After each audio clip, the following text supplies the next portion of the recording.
Hello friends, आज के इस क्लास में आप बिहार सचिवालय के लिए प्रैक्टिस सेट नंबर 12 देख रहे हो, जो कि आपके प्लेटफॉर्म वॉल्यूम सेकेंड का आज का यह सेट है। इससे पहले आपको सेट नंबर 1 से 11 तक का और भी काफ़ी सारा क्लास है जो दिया जा चुका है। आप प्ले लिस्ट में आकर चेक कर लीजिएगा। अगर आप लोगों में से कोई हैं जो अभी तक टेलीग्राम ग्रुप को ज्वाइन नहीं किए हैं, तो सबसे पहले आप टेलीग्राम ग्रुप को ज्वाइन कर लीजिएगा। लिंक आपको नीचे डिस्क्रिप्शन में मिल जाएगा। अगर आप टेलीग्राम पे ABC एकेडमी लिख के सर्च करेंगे तो भी आपके सामने इस चैनल का जो ग्रुप है वो आ जाएगा। उसे आप सबसे पहले ज्वाइन कर लीजिए। क्लास का PDF वहाँ पे है, आप वहाँ से भी PDF लेके अच्छे से अपना पढ़ाई कर सकते हैं। आपके बिहार सचिवालय का डेट आपको पता है, दिया जा चुका है। अच्छे से तैयारी करिए। आइए आज के इस क्लास का क्वेश्चन नंबर फर्स्ट को देख लेते हैं। सबसे पहले बताइए, किसके राज्य में कल्याण मंडप की रचना मंदिर निर्माण का एक विशिष्ट अभिलक्षण था? ऑप्शन नंबर डी आपका राइट आंसर हो जाएगा, विजयनगर राज्य। आपको ध्यान रखिएगा। देखिए, विजयनगर राज्य में कल्याण मंडप की रचना मंदिर निर्माण की एक कहिए कि विशिष्ट अभिलक्षण के रूप में जाना जाता था।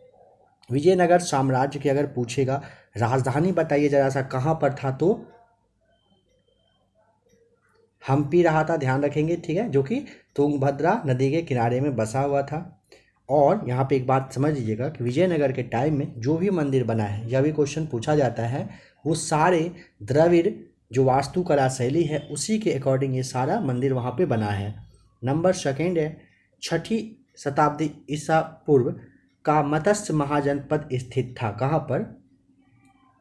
ऑप्शन आपका यहाँ पे बी हो जाएगा राइट आंसर, राजस्थान में था। ध्यान रखेंगे, 6ठी शताब्दी ईसा पूर्व का मत्स्य महाजनपद राजस्थान में था। यहाँ की अगर राजधानी पूछेगा विराटनगर बता देना है। इसकी अगर पूछेगा स्थापना किसने किया था, तो आप नाम से समझ पा रहे होंगे कि विराट नामक एक राजा थे, उन्हीं के द्वारा इसकी स्थापना की गई थी। जो आपका अस्मक के बारे में ध्यान रखिएगा। अस्मक महाजनपद दक्षिण भारत का एकमात्र महाजनपद था और इसकी राजधानी अगर पूछेगा तो आपको जो पोटन था या फिर पोटली कहिए, ये रहा था।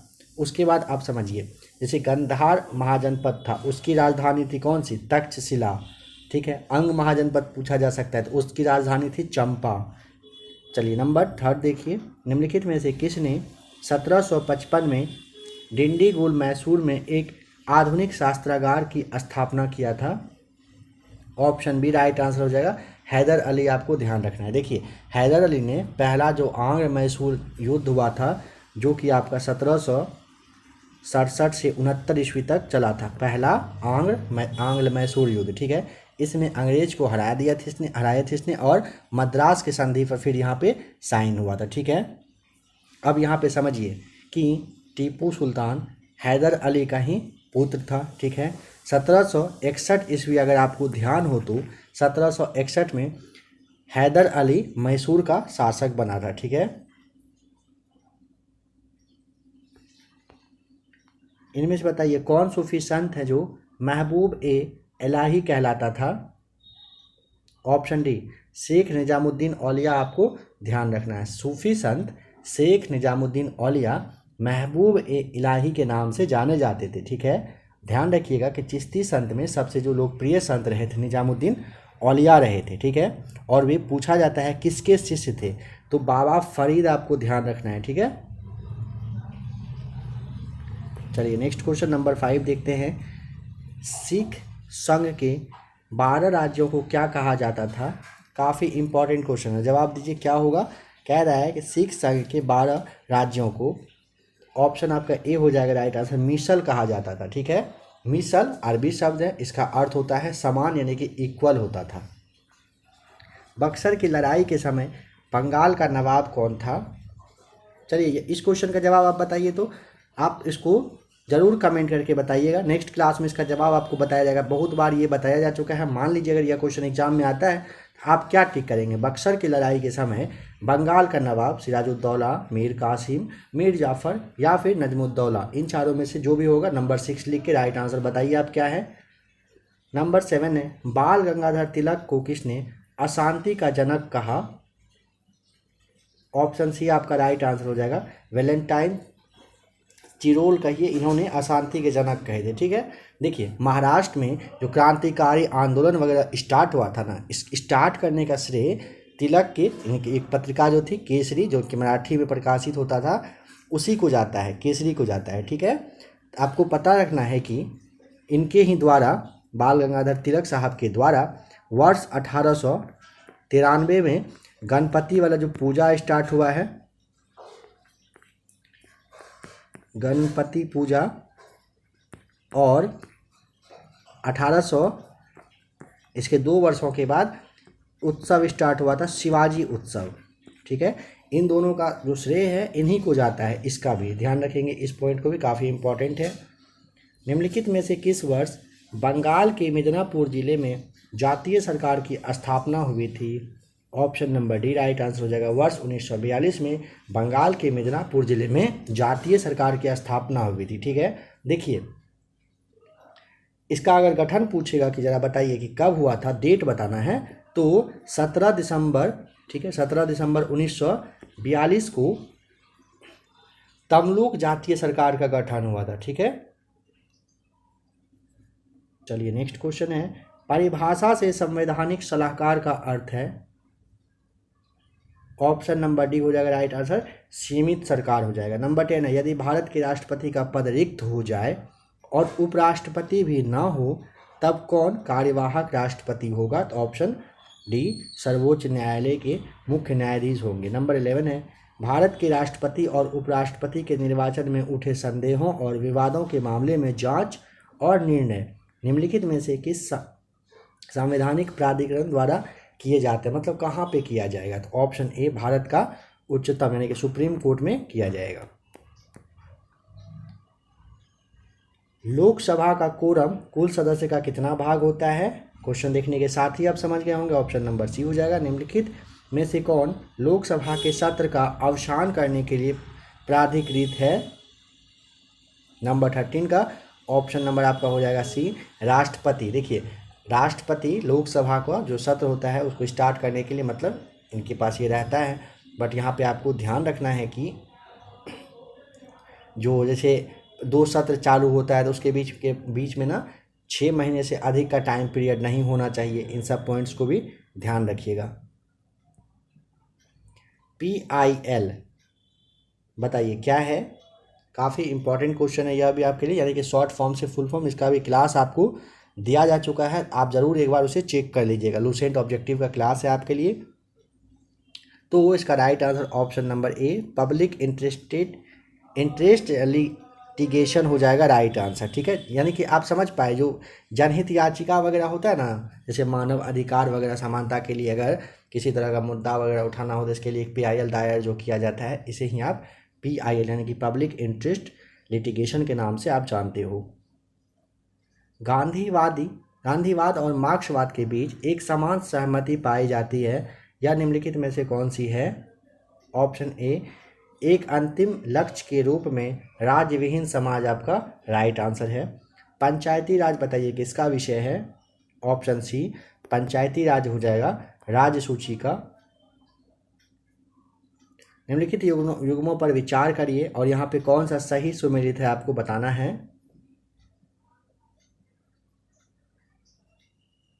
देखिए ये जो आपका वोल्गा नदी है ना कैस्पियन सागर में, ये और जम्बेजी आपका हिंद महासागर में गिरती है, यह दोनों सही है। ठीक है, अगर मेंकांग पूछेगा तो ये अंडमान सागर ना होकर के दक्षिणी चीन सागर आपको यहाँ पे बताना होता है। ठीक है, और जो आपका थेम्स है आयरिश यहाँ पे सागर है ना, थेम्स आपको इंग्लिश चैनल यहाँ पे राइट आंसर यहाँ पे हो जाएगा। ठीक है, तो ऑप्शन आपका तीसरा जो और चौथा जो है यह दोनों सही है, यानी कि आपका ऑप्शन नंबर सी यहाँ पे बिल्कुल राइट आंसर हो जाएगा। सियाचिन हिमनद कहाँ स्थित है? ऑप्शन डी नुब्रा घाटी के उत्तर में है सियाचिन। ठीक है, देखिए सियाचिन ग्लेशियर ना दुनिया का सबसे ऊंचा कहिए कि युद्ध क्षेत्र माना जाता है क्या है, ध्यान रखिएगा। सियाचिन ग्लेशियर लद्दाख का ही हिस्सा है और ये केंद्र शासित प्रदेश में बदला जा चुका है। कश्मीर घाटी स्थित है? ऑप्शन आपका B right answer Pir Panjal और हिमाद्री पर्वत श्रेणियों के मध्य में कश्मीर घाटी है। ठीक है, नंबर 20 चलते हैं। ग्राम पंचायत के लिए बनाए जाने वाले बजट के लिए बुलाए गए बैठक की गणपूर्ति कितने से कम नहीं होगी? कुल सदस्यों का, ऑप्शन नंबर सी, कुल सदस्यों का 50% से कम अगर होगा तो ये जो बजट वगैरह बैठक वगैरह है तो ये फिर नहीं होगा। नंबर 21, मेरियाना खाई किस महासागर तल में स्थित है? ऑप्शन आपका बी राइट आंसर हो जाएगा, पश्चिमी प्रशांत महासागर में है। ठीक है, देखिए ये जो महासागर है ना, ध्यान रखिएगा, काफ़ी ज़्यादा इम्पोर्टेंट क्या है, इसमें जो द्वीप है ये मतलब काफ़ी ज़्यादा है। कितना है पता है आपको इसमें? अगर पश्चिमी मतलब प्रशांत महासागर में पूछेगा द्वीपों की संख्या तो 20,000 से भी ज़्यादा है। ध्यान रखेंगे, 20,000 से भी ज़्यादा द्वीपों की संख्या है यहाँ पर। इनसेलबर्ग स्थलाकृति का निर्माण निम्न में से किसके कारण होता है? ऑप्शन बी, पवन के अपर्दन क्रिया से होता है। बी हो जाएगा बिल्कुल राइट आंसर। देखिए इनसेलबर्ग ना एक मतलब जर्मनी का लैंग्वेज है, इसका अर्थ होता है द्वीपीय पर्वत। ठीक है, इनसेलबर्ग का अगर मान लीजिए मतलब ही आपसे पूछ लेगा, आप क्या बताएंगे? द्वीपीय पर्वत इसका मतलब होता है, जो कि जर्मनी का ये एक भाषा है। राष्ट्रमंडल खेल 2022 के ओपनिंग सेरेमनी में भारत के ध्वजवाहक कौन थे? Option A, PV Sindhu. 1 रुपए के नोट पर किसके हस्ताक्षर होते हैं? ऑप्शन ए, वित्त मंत्रालय के सचिव का सिग्नेचर होता है 1 रुपए के नोट पे। वस्तु एवं सेवा कर एक टास्क फोर्स द्वारा प्रस्तावित किया गया था, जिसके अध्यक्ष थे कौन? ऑप्शन ए, विजय केलकर आपका राइट आंसर हो जाएगा। ध्यान रखेंगे, भारत में जीएसटी की शुरुआत अगर पूछता है तो 1 जुलाई 2017 से यह स्टार्ट हो चुका है। ठीक है, जीएसटी का पूरा नाम गुड्स एंड सर्विस टैक्स होता है। और एक बात यहाँ पे सबसे इम्पॉर्टेंट है कि पूछा जाता है किस संविधान संशोधन के तहत जीएसटी को लागू किया गया था। तो 101वां संविधान संशोधन के ही थ्रू भारत में जीएसटी को लागू किया जा चुका है। 2011 की जनगणना के अनुसार निम्न में से किस राज्य में जनसंख्या में कमी आई है? ऑप्शन ए हो जाएगा राइट आंसर, नागालैंड में कमी आई है। ठीक है, निर्धनता का कह रहा है कि दुष्चक की अवधारणा संबंधित है किससे?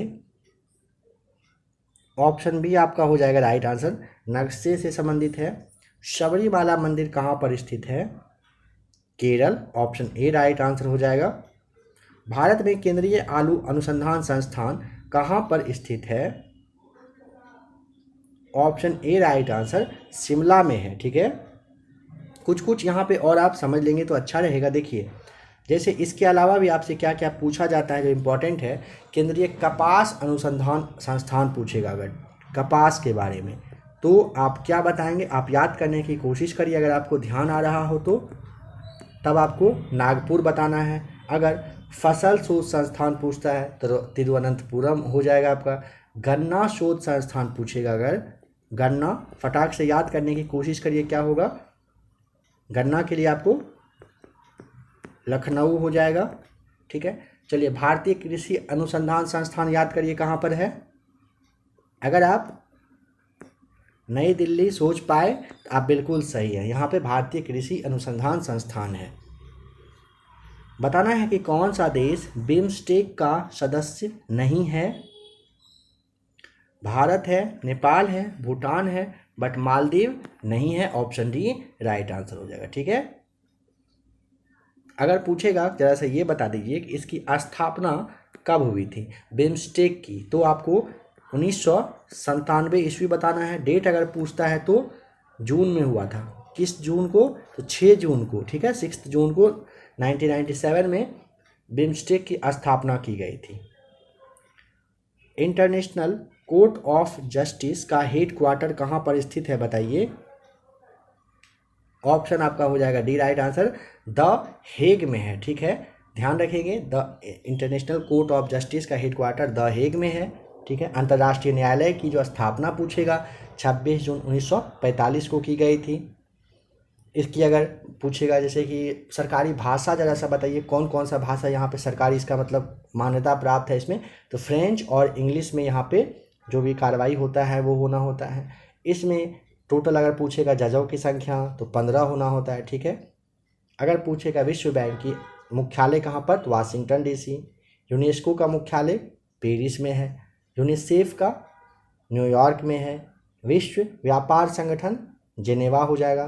स्वास्थ्य संगठन पूछेगा तो इसका भी जेनेवा में है। देखिए जो भी क्वेश्चन आप लोगों को बोला जाता है, आप खुद के माइंड में थोड़ा सा याद करने की कोशिश करिए, इसीलिए आपको थोड़ा सा समय दिया जाता है ताकि क्वेश्चन बोलने के साथ आप सोच पाएँ कि उसका मुख्यालय कहाँ पर है। एग्जैक्ट आंसर याद करने की कोशिश करिए, अच्छा रहेगा आपके लिए, बहुत ही अच्छा रहेगा। चलिए बताइए कि रास तरंगिणी के लेखक कौन हैं। ऑप्शन डी आपका राइट आंसर हो जाएगा। कल्हण के द्वारा रास तरंगिणी लिखा गया है। इसमें ना कश्मीर का जो प्राचीन इतिहास है इसके बाद मतलब इसी से पता चलता है अच्छे से। जैसे यहाँ पे कालिदास है, इनका एक काफ़ी फेमस जो है कुमार संभवम महाकाव्य है, ये कालिदास के ही द्वारा लिखा गया था। ठीक है, चलिए नेक्स्ट क्वेश्चन है नंबर 33। इनमें से कौन सा पुरस्कार केवल संगीत से संबंधित है। तो 33 का right answer option number D हो जाएगा। ग्रैमी पुरस्कार जो है ये आप जानते हैं कि संगीत से यह संबंधित है। ठीक है,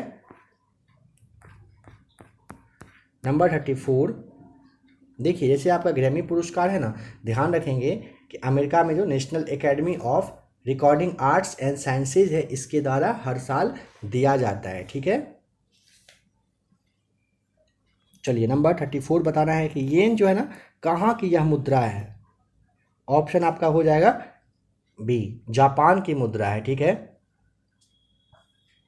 नंबर 35 है साहित्य अकादमी का मुख्यालय कहाँ पर है। ऑप्शन नंबर बी, नई दिल्ली में है। ठीक है, स्थापना 1954 में। डेट पूछेगा तो 12 मार्च आपको यहाँ पे बताना है। 12 मार्च को इसकी स्थापना हुई थी साहित्य अकादमी मुख्यालय का। ठीक है, इनमें से कौन प्रसिद्ध संतूर वादक है। Option C, Shiv Kumar Sharma right answer हो जाएगा। देखिए यहाँ पे जैसे आपने 35 क्वेश्चन देखा ना, इसमें एक दो बात और समझ लीजिए। तो राष्ट्रीय नाट्य विद्यालय अगर पूछता है 1959 में आपको बताना है, नई दिल्ली में हुआ था। एशियाटिक समाज के बारे में आपको पता है 1784 में कलकत्ता में स्थापना, मतलब मुख्यालय इसका बना था। भारतीय मानव विज्ञान सर्वेक्षण के बारे में पूछेगा तो वर्ष 1945 में कलकत्ता में ही इसका मुख्यालय है। ठीक है, चलिए नेक्स्ट है नंबर 37 में 49वीं समानांतर रेखा जो है किसके बीच में सीमा का निर्धारण करती है। ऑप्शन अमेरिका और कनाडा, यानी कि सी आपका राइट आंसर हो जाएगा। ठीक है, कुछ ध्यान रखना है, जैसे में कि 38वीं समानांतर रेखा अगर पूछेगा तो उत्तर कोरिया और दक्षिण कोरिया के बीच में अगर पूछता है ना तो 38वीं समानांतर रेखा है। 17वीं समानांतर रेखा पूछेगा तो उत्तरी वियतनाम और दक्षिणी वियतनाम के बीच में है। जर्मनी फ्रांस के बीच में सीज फ्राइड रेखा, आपको इसके इन दोनों के बीच में सीज फ्राइड ध्यान रखना है।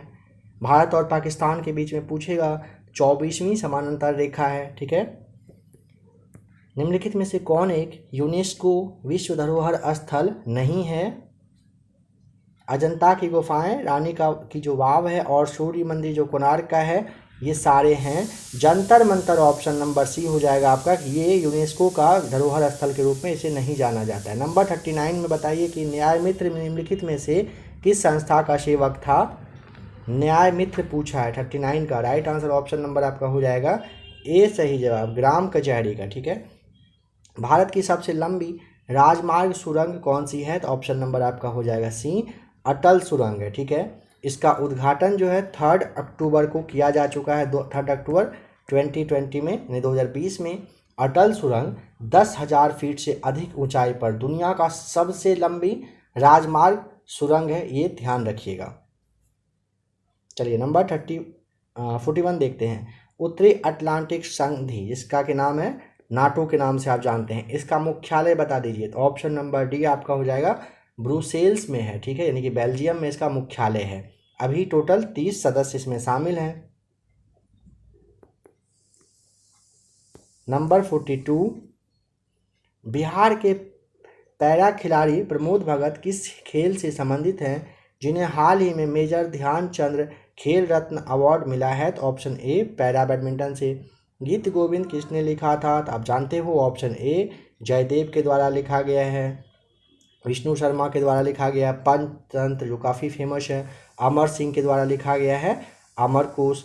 नंबर 44 बताइए, निम्नलिखित में से कौन भारत में केंद्र राज्य संबंधों से संबंधित नहीं है, इन सब में से बताना है। 44 का ऑप्शन ए आपका कोठारी आयोग। कोठारी आयोग का संबंध पूछेगा किससे है, तो शिक्षा से है। पहले भी आपको काफ़ी बार ये बताया जा चुका है। OECD का मुख्यालय कहाँ पर है? ऑप्शन नंबर बी पेरिस में आपको बताना है। इसका फुल फॉर्म क्या होता है? Organisation for economic cooperation and development, यानी कि आर्थिक सहयोग और विकास संगठन है, यानी कि जीवन को अच्छा बनाने के लिए जो बेहतर नीति वगैरह होता है उसी के लिए है। और इसकी स्थापना पूछेगा 1961 में इसकी स्थापना करी गई थी। ठीक है, अगर ऑप्शन डी को देखिए, पूछेगा कि रोम में किस चीज़ का मुख्यालय है, याद करिए, खाद्य और कृषि संगठन का मुख्यालय है रोम में। जेनेवा में अगर पूछेगा तो विश्व स्वास्थ्य संगठन का मुख्यालय है जेनेवा में। न्यूयॉर्क अगर पूछता है, यहाँ पे यूनिसेफ का मुख्यालय है। निम्नलिखित में से दक्षिण अफ्रीका की प्रशासनिक राजधानी कौन सी है?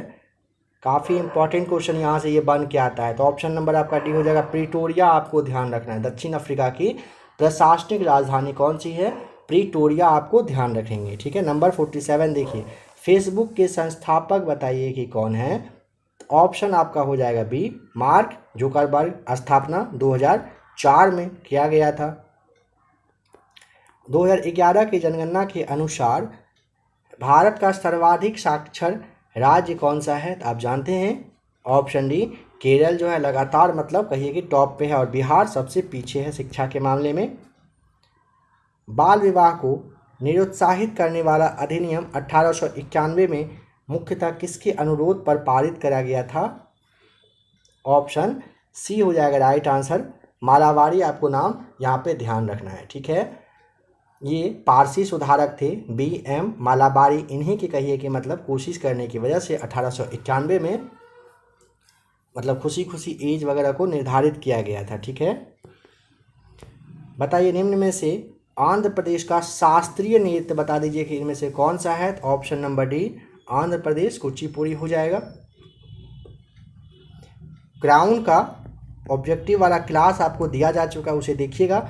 नृत्य वगैरह कहाँ से क्या संबंधित है सारा कुछ आपको बताया जा चुका है, तो आप उसे एक बार जरूर देख लीजिएगा। ठीक है, आइए अब देखते हैं क्वेश्चन नंबर 99 के पास चलते हैं। बताइए कौन सी धातुओं को प्राप्त करने के लिए विद्युत अपघटन विधि अपनाई जाती है? ऑप्शन नंबर आपका हो जाएगा यहाँ पे डी राइट आंसर, उच्च प्रतिक्रियाशील। बिल्कुल सही जवाब हो जाएगा। ठीक है, उच्च प्रतिक्रियाशील जो धातुओं को प्राप्त करने के लिए विद्युत अपघटन विधि का यूज किया जाता है। गुर्दे की विफलता और यूरेमिया में निम्नलिखित में से किसे उपयोग में लाया जाता है? तो ऑप्शन नंबर डी आपका हो जाएगा राइट आंसर, हेमोडायलिसिस किया जाता है। ठीक है, खाद्य श्रृंखला में सबसे ज़्यादा संख्या में बताइए क्या होते हैं? तो ऑप्शन नंबर आपका हो जाएगा बी राइट आंसर, अपघटक होते हैं। खाद्य श्रृंखला में सबसे ज़्यादा अपघटक होते हैं। नंबर 102, 1 MB बराबर कितने किलोबाइट के बराबर होता है?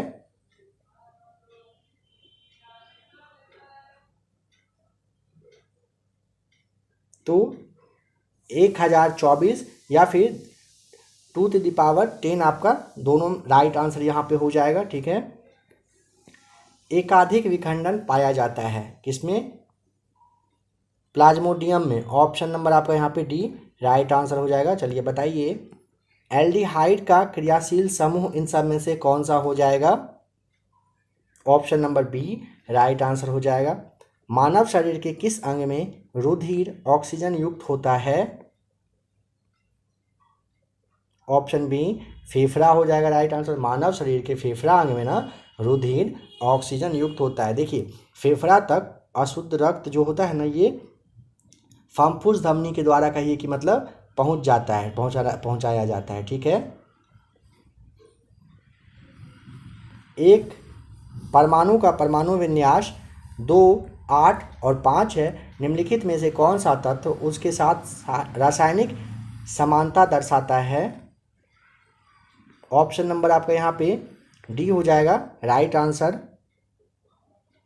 नेक्स्ट क्वेश्चन है, इनमें से बताइए कि लेंस के सूत्र को कौन दर्शाता है, मतलब लेंस का फॉर्मूला जो है ये आपसे पूछा है यहाँ पे। तो ऑप्शन नंबर बी हो जाएगा 1/v - 1/u = 1/f। ये लेंस का फॉर्मूला होता है, ठीक है। इसे आप याद रखेंगे, शायद आपको याद होगा ही अच्छे से।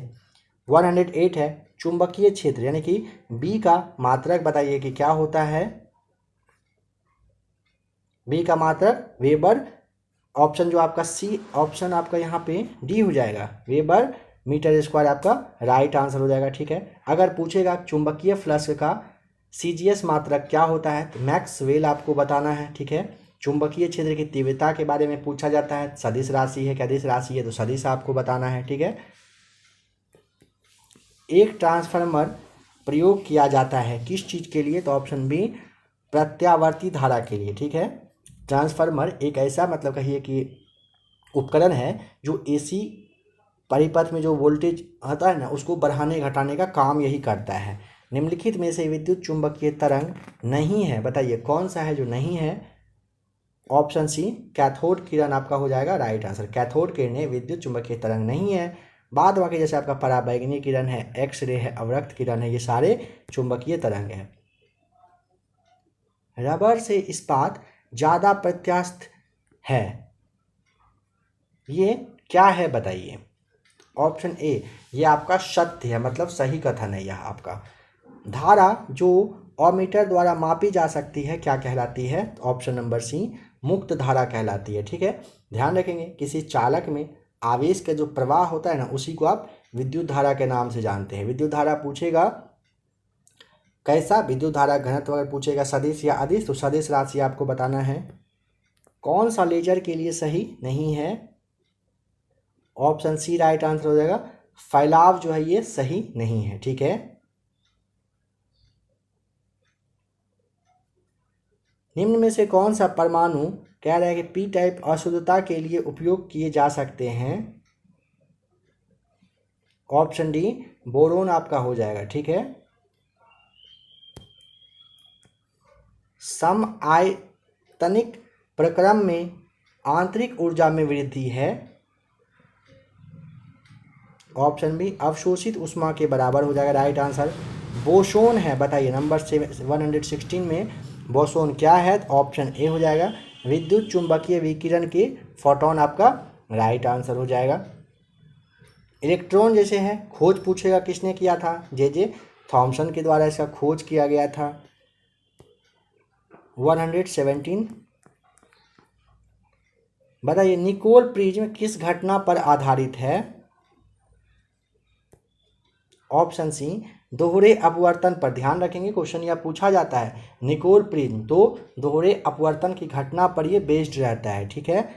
बताइए कि बादल हवा में तैरते हैं क्योंकि, ऑप्शन सी क्योंकि वे कम घने होते हैं इसीलिए क्या होता है बादल हवा में तैरने लगता है। नंबर 119 जड़त्व आघूर्ण और कोणीय त्वरण का गुणनफल बराबर होगा, ऑप्शन सी बल आघूर्ण आपका राइट आंसर हो जाएगा। जड़त्व आघूर्ण और कोणीय त्वरण का गुणनफल अगर पूछेगा ना तो आपको बल आघूर्ण बता देना है, ठीक है। बल आघूर्ण के बराबर होता है, इक्वल होता है। बताना है कि दो कृत्रिम उपग्रह जिनके द्रव्यमान m और 9m है, एक ग्रह के चारों ओर r त्रिज्या के पथ पर परिक्रमा कर रहा है, उनके दो परिक्रमण कालों का अनुपात यहाँ पे आपसे पूछा है क्या हो जाएगा, ऑप्शन सी 1:1 आपका यानी कि 1:1 होगा सही जवाब। क्वेश्चन नंबर 121 है कि एक समान आवेशित चालक के केंद्र पर विद्युत क्षेत्र का मान बताइए, ऑप्शन नंबर आपका डी राइट आंसर हो जाएगा, 0 होता है।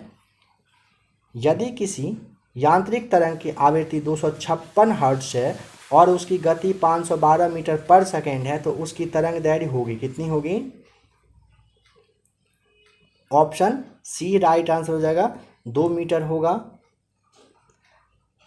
किरचॉफ का नियम उपयोगी है, बताइए किस चीज़ के लिए उपयोगी है, तो ऑप्शन नंबर आपका ए हो जाएगा दोनों, यानी कि डीसी और एसी परिपथ के लिए ये काफ़ी ज़्यादा उपयोगी होता है, ठीक है। तो फ्रेंड्स देखिए अभी आपने जो मैथ्स और जो आपका ये रीजनिंग बचा इसके लिए आपको टेलीग्राम पे इसका PDF दे दिया जाएगा, आप वहाँ से एक बार मैथ्स और रीजनिंग को देख लेंगे। और भी काफ़ी सारा क्लास आपके बिहार सचिवालय के लिए अवेलेबल है, आप चाहें तो उसे भी एक बार देख लीजिएगा। टेलीग्राम ग्रुप को आप ज्वाइन कर लीजिएगा,